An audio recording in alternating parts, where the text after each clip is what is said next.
안녕하세요. 배신의 장미입니다. 오늘은 결혼하고 돌변해버린 남편을 둔 사연자분의 이야기입니다. 사연자분의 남편은 결혼 전에는 다정했었다는데요. 결혼하고 난 뒤 갑작스레 자신에게만 알맞은 고집을 부리며 돌변해 버렸다는 사연. 지금 시작합니다. 저는 20년간 외동딸로 자라다가 20살이 되던 해 여동생이 생겼습니다.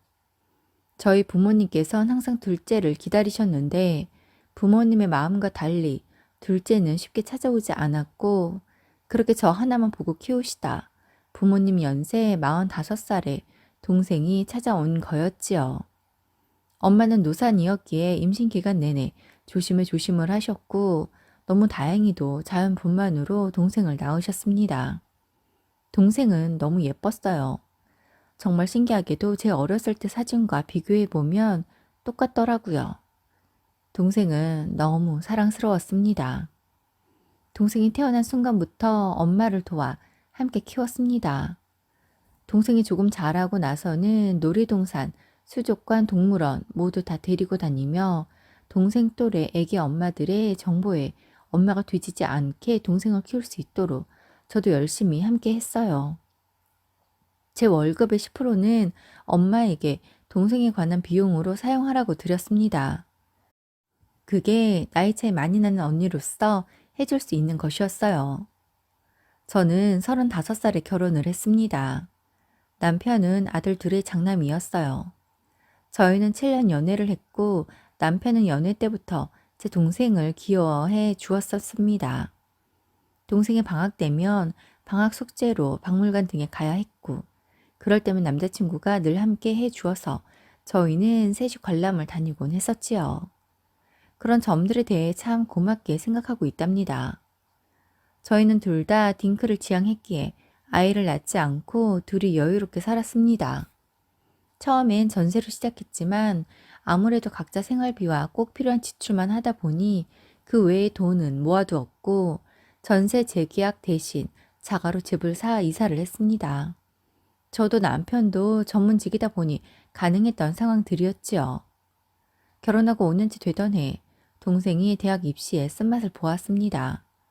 지방이긴 해도 학교에서 공부를 곧잘 했는데 실력과 운이 모두 따라야 하는 입시에서 그만 낙방을 하고 만 것이지요. 공부를 못했으면 모를까 성적이 좋았던 동생이라 부모님도 동생도 재수를 하길 원했습니다. 하지만 친정 지역에는 괜찮은 재수학원이 없었습니다. 그래서 부모님께선 제가 있는 서울에서 동생이 재수를 하길 바랬습니다. 막둥이를 이대로 포기할 수는 없지 않냐고. 마침 언니가 서울에 있으니 딱 1년만 저희 집에서 지내면서 공부에 집중할 수 있게 도와달라고 하셨습니다. 하나 있는 동생을 위해 그건 어려운 게 아니었습니다. 남편도 싫다고 할 리 없지만 그래도 상의는 해야 하는 것이니 남편에게 상황을 이야기하며 2월 말에 동생을 데리고 올라오려고 한다고 했습니다. 그런데 남편이 조금 난색을 표합니다. 그래서 왜 그러냐고 하니 가끔 보는 거랑 함께 생활하는 건 다르다고 생각한다면서 처제가 있으면 자신이 집에서 편안하게 생활하기 어려울 것 같다면서 자신이 처제를 좋아하고 편안하다고 생각하지만 같이 살기는 어려울 것 같다고 합니다. 솔직한 말로 서운했습니다. 하지만 같이 사는 집이고 남편의 입장에선 그렇게 생각할 수도 있다고 생각했습니다. 그렇다고 동생을 혼자 지내게 할 수도 없었고 친정 부모님은 지금 살고 계신 곳에서 자영업을 하고 계시기에 동생을 따라 올라올 수도 없었습니다. 동생을 그냥 집에 두자니 1년의 기간이 생겼는데 기왕이면 더 좋은 학교 갈 수 있는 발판을 마련해 주고 싶었습니다. 그래서 남편에게 신경 쓰이지 않게 하겠다고 재수학원에 다니게 될 테고 매일 아침 7시경 나가서 수업 끝나고 집에 오면 11시가 다 될 거고 집에서 잠만 자고 나가는 것이라고 했어요. 하지만 남편은 아무리 생각해도 안 되겠다고만 합니다. 제 생각만 고집할 수도 없기에 다시 고민에 빠졌어요. 이제 20살이 된 동생을 혼자 지내게 하는 것도 정말 내키지 않았습니다. 부모님에게도 상황을 설명했고 당연히 사위가 괜찮다고 하실 줄 알았다가 예상과 달리 싫다고 했다고 하자 많이 서운해 하시더라고요. 동생은 이모네 집에서 지내기로 했습니다. 이모네 집은 서울에 인근한 경기권이라 수강해 놓은 학원까지 다니려면 저희 집에서보다 더 멀었지만 혼자 지내는 것보다는 낫다고 판단했기에 어쩔 수 없었습니다. 이모가 제가 1년인데 동생을 데리고 있기 어렵냐며 물어보더라고요.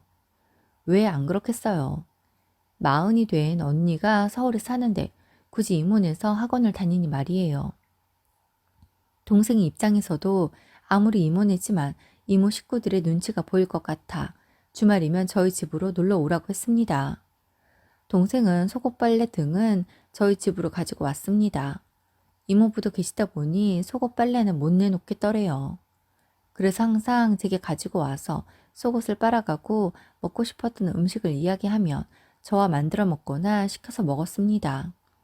그리고 일요일 저녁이면 제가 차로 데려다 주었지요. 저희도 주말에 일정이 있을 때도 있지요. 그런 날이면 혼자 들어와서 쉬고 있으라고 했습니다. 동생에게도 숨통 트일 구멍이 있어야 했으니까요. 동생이 재수 기간 내내 남편에 대한 서운함이 계속되었지만 입장 바꿔서 시동생이 저희 집에서 지낸다고 하면 저도 불편할 거란 생각이 들어 이해하고 또 이해하려고 했습니다. 동생은 그런 상황 속에서 너무 고맙게도 수능을 이전에보다 더 잘 보았고 목표로 하던 대학에 합격을 하였습니다. 동생은 본가가 지방이다 보니 기숙사 신청을 하였고 기숙사에서 학교를 다녔습니다. 주말이면 알바도 하고 공부도 열심히 하며 학교 생활을 하였지요. 제 혼자만의 생각이겠지만 전 그런 동생이 조금은 안타깝기도 했어요. 타지에 와서 지내는 동생이 외롭지는 않을까 싶었거든요. 특히나 아플 때는 서럽잖아요. 아니나 다를까 한 번은 동생이 아프다고 전화가 온 적 있었습니다. 독감에 걸렸을 때였는데 고열에 너무 힘들다며 울면서 전화가 왔더라고요. 깜짝 놀라 동생이 학교로 갔고 그렇게 만난 동생은 정말 온몸이 불덩이였습니다. 그 길로 동생을 데리고 인근 응급실로 갔고 응급처치를 하고 다시 동생을 기숙사로 보내고 싶지는 않아 저희 집으로 데리고 왔었습니다. 다음날 아침 출근하려고 일어난 남편이 제게 왜 상의도 없이 동생을 데리고 왔냐고 합니다. 그래서 어제 동생이 아프다고 하지 않았냐고 하면서 응급실 다녀온 이야기까지 했는데도 그래도 집에 데리고 오는 건 아닌 것 같다면서 저보고 너무 이기적이라고 합니다. 동생이 재수할 때도 주말에 저희 집에 오는 거 싫다고 해서 동생 대학 가고 난 이후엔 주말에도 집에 오게 하지 않았고 이번엔 밤새 아픈 동생을 다시 기숙사로 돌려보낼 수 없어서 잠시 데리고 온 건데 이렇게 말하니 솔직히 화가 났습니다. 그래서 어쩜 그렇게 말하냐고 8살 때부터 봐와놓고 뭐가 그렇게 불편하고 못마땅한 거냐고 아픈 동생이 여기에서 아는 사람이라고는 언니밖에 없는데 언니 집에도 못 오는 거냐고 했습니다. 그러자 남편이 제게 툴툴거리네요. 동생도 그런 형부의 반응을 느끼고는 제게 다음부터는 그냥 저희 집에 오지 않겠다고 오면 너무 제 남편의 눈치가 보이고 신경이 쓰인다고 합니다. 동생에게 너무 미안했어요. 그래서 남편에게 왜 우리 집에 동생이 오는 걸 당신 눈치를 봐야 하는지 모르겠다고 왜 내 동생이 와서 당신 눈치 보느라 제대로 쉬지도 못하고 저러고 가야 하는지 모르겠다고 이야기했습니다. 그러자 남편이 하는 말이 같이 사는데 서로의 눈치를 봐야 하는 게 맞는 거 아니냐고. 혼자 사는 거면 모르겠지만 결혼을 해 함께 사는 것이니 상대와 모든 의견을 맞추는 게 맞다고 생각한다고 합니다. 그 말도 틀리다고는 생각하지 않아요. 하지만 그 적당한 선을 모르겠네요. 그러다 작년에 아버님께서 돌아가셨습니다. 저도 그렇지만 시댁 식구들이 상심이 컸지요. 그런데 얼마 전 남편이 제게 청천벽력 같은 통보를 했습니다.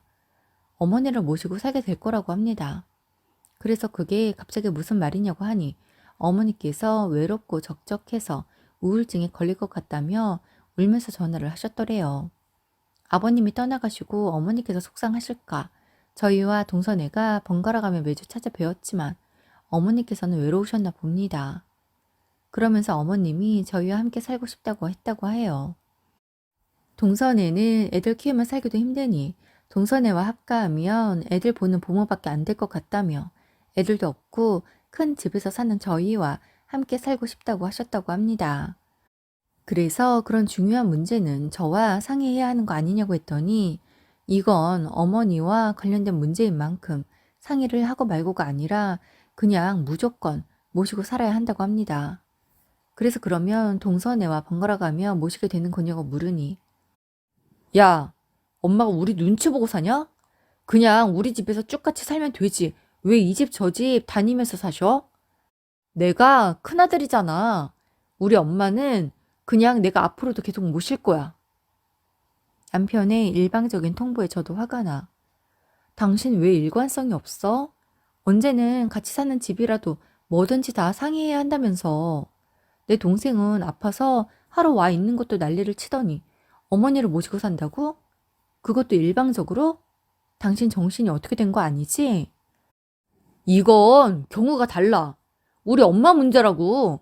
우리 엄마와 관련된 일은 내가 결정하는 거고 당신은 그냥 따라야 해. 알겠어? 당신이 내 동생 재수하는 1년 지내는 것도 불편해서 싫다고 했지? 나는 얼마나 될지 모르는 어머니와 같이 지내는 거? 나도 불편해서 싫어. 당신이 말한 것보다 더 싫어. 그러자 남편이 제게 불같이 화를 냅니다. 그렇게 남편과 결혼하고 처음으로 모든 걸 내려놓고 크게 싸웠네요. 그런데 한 달 뒤 시어머니가 저희 집으로 오셨습니다. 정말 어이가 없었습니다. 어머니께는 별말 하지 않았지만 남편에게 어떻게 된 거냐고 물으니 자신이 전에 말한 그대로라고 하네요. 7년을 사귀면서 항상 저와 의논하고 따뜻한 사람이었는데 정반대로 바뀌어버린 남편 때문에 너무나 혼란스러웠습니다. 남편에게 일주일 안에 어머니를 돌려보내라고 했습니다. 그러자 남편 말이 어머니 집도 이미 다 처분해서 어머니가 가실 곳이 없다고 하시네요. 그 말에 정신이 번뜩 들더군요. 그래? 그러니까 내가 분명히 다 이야기했는데 당신 하고 싶은 대로 했네? 당신, 나 알지? 그간 그냥 좋은 게 좋은 거라고 생각했어.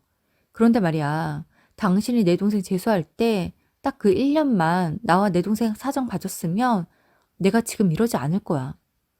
내가 큰 며느리이니까 언젠간 어머님이든 아버님을 모시게 될 거라는 거 생각은 하고 있었거든. 그런데 그때 당신이 그랬잖아? 우리가 같이 사는 집이기에 서로 의견이 다르면 안 된다며. 그때 당신이 반대해서 내 동생 이모 집에서 지낸 거 알지? 대학 때 아파서 우리 집에 왔던 그 하루도 당신이 뭐라고 해서 열나는 애 다음날 그냥 돌려보낸 거 기억하지? 그래 놓고 나보고 평생 어머님을 모시고 살라고? 나랑 얘기도 마무리하지 않고 어머님을 모시고 왔다고? 어쩌지? 싫어. 나 싫어. 나 어머니 모시고 못 살아. 그러니까 어머니 다시 모셔다 드려. 야, 처제는 이모님 댁에 갈 곳이 있었잖아. 우리 엄마는 집도 팔았다니까? 그러면 동서내로 모셔. 거기 가서 애들 봐준다고 하면 동서내는 싫다고 하지는 않을 거야. 우리 집에선 하실 일도 없고 애들도 안 보는데 눈치 보여서 어떻게 지내시려고 그런데? 그때 어머니께서 내가 네 눈치를 왜 보니? 우리 아들 집인데. 난 작은 아들네는 안 간다. 거기 갔다가 애들 보다 허리 나가. 내가 너희 신경 안 쓰이게 할 테니 아우 여기서 좀 지내자. 어머니 죄송하지만 저희가 아직 상의가 다 안 되어서요. 상의 될 때까지만 동선에서 계세요. 아, 너 진짜 싸가지 없다. 아, 시끄러. 나 안 가니까 그렇게 알고 나가려면 네가 나가. 네 동생은 나랑은 다르지. 솔직히 그 나이 차이 많이 나는 동생이 아니 네 동생인지 사돈이 밖에서 나온 아이인지 네가 어려서 사고친 애인지 알 게 뭐냐? 내가 솔직히 그 어린 동생이 있다고 해서 처음부터 찝찝했어. 그런 애를 왜 우리 아들 집에 들여? 내가 우리 아들 결혼한다고 할 때 함부로 사돈처는 집에 들이지 말라고 했어. 엄마 말 잘 듣느라고 그런 애를 너는 알지도 못하고 잡니 잡아대길. 뭐라고요? 어머니, 그걸 말씀이라고 하시는 거예요? 제 동생을 뭐요? 얼마나 어머니 생각이 지저분하면 그런 생각을 하세요? 제가 사고친 애일 수도 있다고요? 그런데 결혼을 허락하신 거예요? 어머니, 그 말씀에 책임지실 수 있죠? 제가 동생이랑 친자 검사에서 아니라고 나오면 어머니 명예훼손으로 신고해도 돼요? 아이고, 이게 진짜 미쳤나. 시어머니를 협박을 하고 말이야. 너는 진짜 알수록 애가 못 쓰겠다. 그러자 남편이, 야, 우리 엄마가 그런 생각 할 수도 있지. 너 못한 소리가 없다. 너 지금 우리 엄마 내보내려고 트집 잡는 거지? 아, 그러지 말고, 야, 나가려면 네가 나가. 당신, 그 말 후회하게 해줄게. 저는 그 길로 집을 나와 변호사 사무실로 갔습니다. 더 이상 이 사람이랑 살 수 없었습니다. 저희는 아이도 없기에 오로지 재산 분할만 잘하면 되었어요. 지금 우리가 살고 있는 집을 마련할 때 제가 더 많은 돈을 내었기에 전 더도 말고 덜도 말고 저에게 해당되는 금액을 정확히 돌려받아야겠더라고요. 역시나 남편은 반반을 주장하며 깨끗하게 헤어지자고 하더군요. 그래서 전 1원도 손해보지 못하겠다고 했습니다. 그렇게 저희는 재산 분배로 인해 소송으로 갔고 얼마 전 이혼을 했습니다. 이혼을 하고 난 뒤 남편이 제게 고집이 세서 이렇게 된 줄 알라고 합니다. 그래요. 제가 고집이 셀 수도 있습니다. 하지만 전 다른 상황에 서로 다른 잣대를 들이대는 남편을 이해할 수 없었고 자신은 되면서 나는 안 된다는 논리는 더 이해할 수 없었습니다.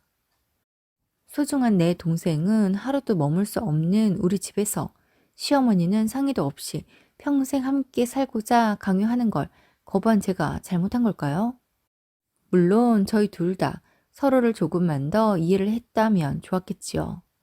하지만 아이도 없는 상태에서 평생을 함께 해야 하는 남편과 이런 문제점을 발견하고 합의점이 없는 채 평생 살 수 없다고 생각했습니다.